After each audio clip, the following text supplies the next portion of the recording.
Ian, how do you Sir. access the CU Podcast Patreon, which you have to get some money for me? Patreon.com/CU Podcast. All right, he's got it.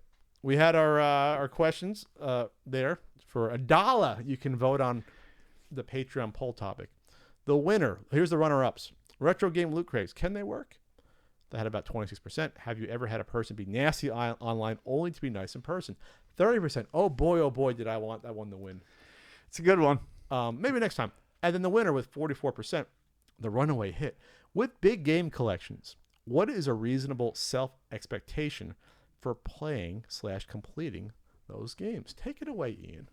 So that question, I think, started off sort of as, I think it was posed to us a while back as, does Pat have any intention of beating all of his Nintendo games? And that's a real quick no. That's a real fast no. And I mean, that's not me, bagging on Pat. No one buys. I've completed Schiller. Unfortunately, no one buys every single NES game and says that, yeah, I'm going to beat all these, because a lot of them are just shit. No one buys every game for any system thinking they're going to beat all of them. Right, exactly. At some point, as much as, and even I say, I'm buying these games to play them, and I do, no one is going to beat every game they buy. So, the question, I guess, then is, to us, what is our reasonable self-expectations for playing and completing the games that we buy? What do we, what kind of expectation do we put on ourselves for this?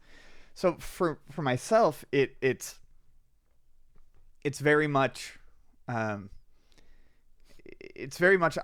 buy the games that I want to play, but I don't force myself to play anything through all the way to the end. I play it for as long as I have fun with it.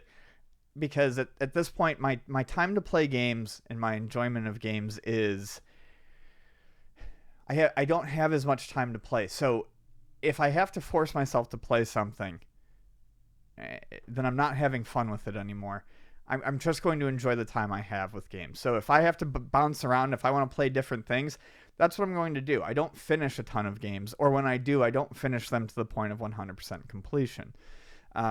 I don't buy anything full price that I think that I'm only going to enjoy somewhat, or I'm not certain on. I will buy a lot of games on sale or for very cheap. If I'll allow myself to buy those knowing that I may not get to them for a while. I still have to want to buy them. I still have to want to play them. I'm not going to go and buy a game just to buy it. Like, I still buy lots of old Game Boy Black and White games. I still buy lots of PC Engine games. Those are the systems I still collect for. I'm not going to go out and buy a game for those systems that I don't want. However, if I find a game that I'm on the fence about and it's cheap enough, I'll buy it knowing I might get to it.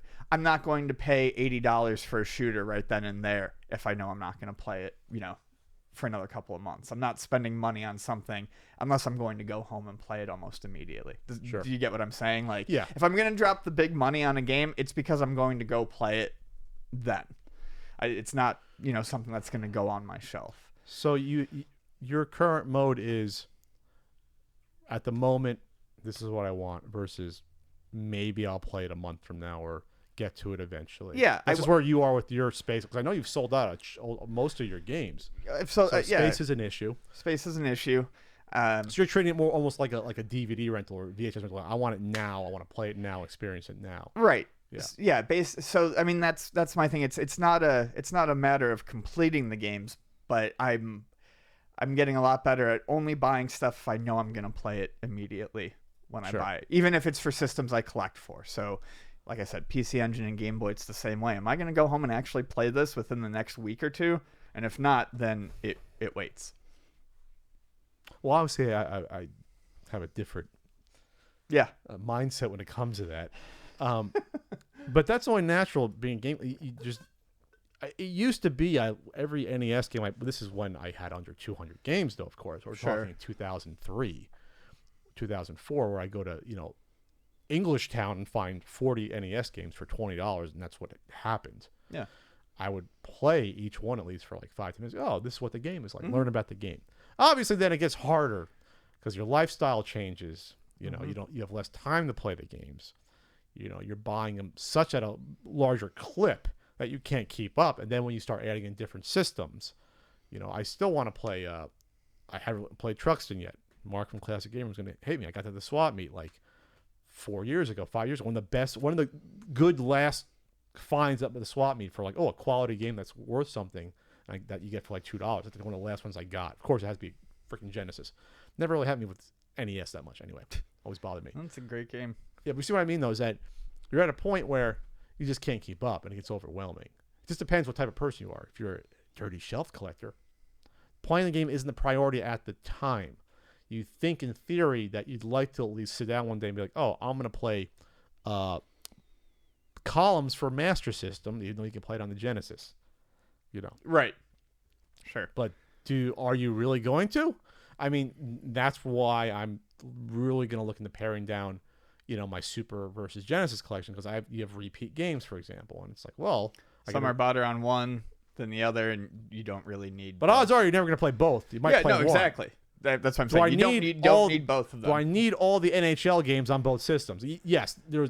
Some didn't come out in the Genesis. NHL 97 didn't come out in the Genesis, or 96, right? They stopped by then. 97, I think. Nope, 98. 97's on the Genesis. It is. Okay, yeah, 98. I'm fairly certain. 98's a hard one to find. It's the last one, I think, right? Yeah. So that's the whole point, though. It's like I got to get to that point where at least I have an unreasonable amount of video games. I can say that with confidence, Ian.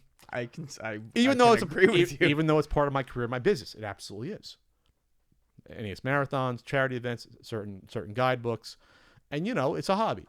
But even I can say I will never play even 40% of these games, right? Probably. So, but you shouldn't feel ashamed if that's the case, because let's put it this way, and this is what gets my goat a little bit about. Well, you're just a shelf collector. Okay. So me owning that copy of pick out any of those Genesis games on there. So me owning that copy of Batman Returns, and the fact that I may never play that game, that's not me. I haven't taken that copy away from someone else, because odds are that copy would not be played by someone else anyway. So I always go back to that too. There's a limited amount of people that are going to play these games, each individual one, on the original hardware and software. So that's sort of a weird straw man as well. That's sort of related to the question. So my expectation is I'll play these games if I want to, but if I don't, you shouldn't harass me for it or say I'm a dirty person. You're dirty. I have played my NWC cards. Ian has too. Yes, indeedy. So am I a shelf collector then? I'm a vault collector. A vault collector. I'm a vault. The games are in a vault. That's the new term. I'm a vault collector. Damn it. All right. Thanks for the question. Patreon.com/CU podcast. Check it out. We have the Discord. Plus, Ian writes in theory every week. Just about. I gotta get one. Today he should have one out, or I will harangue him.